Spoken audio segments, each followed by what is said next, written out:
typically this time of year is our busiest time of the whole year. We have tons of school children coming to the ranch on field trips. We have general public coming out. We have a bunch of fun events, and all of that went away. And so instead, what we did is our educational teams and our admin teams and our collections team, we all came together and we started putting out educational content on social media.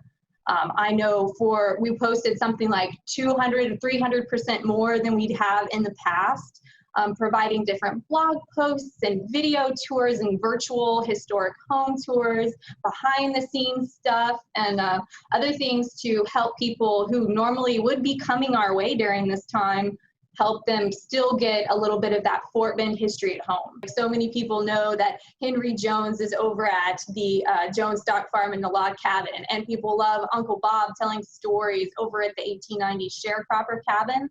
And so we definitely sat down with them and said, hey, you can't be face to face with people right now, but you can still have your personality and help educate everybody and tell stories just like you normally do, show off the cool things that are in your cabin.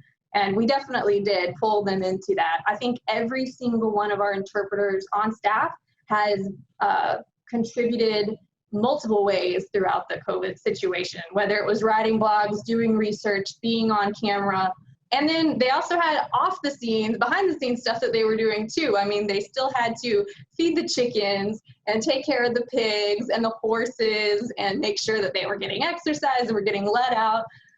So they were still, even when everything was closed down, we still had one or two staff members come out on site and make sure all the animals were taken care of. So we just started churning out ideas of how you can do pioneer crafts at home. We did a blog on the history of toilet paper, when that was a big ordeal in the supermarkets.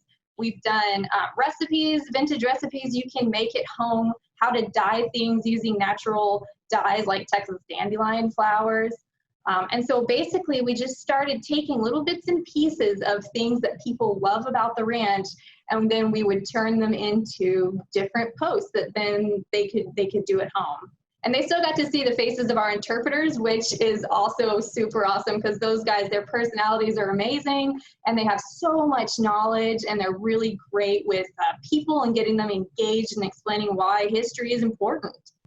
It may help that the ranch is 23,000 acres, so we're all pretty socially distanced if we're out here anyway.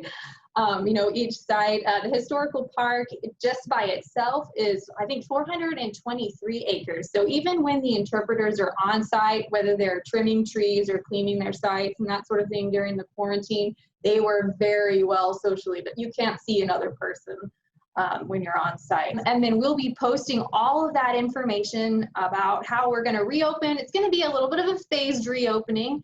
We're going to make sure we have certain social distancing and certain other things in place so that our staff members and our guests and their families stay healthy, but can still come out to the property in this wide open space and enjoy some time going back in Texas history.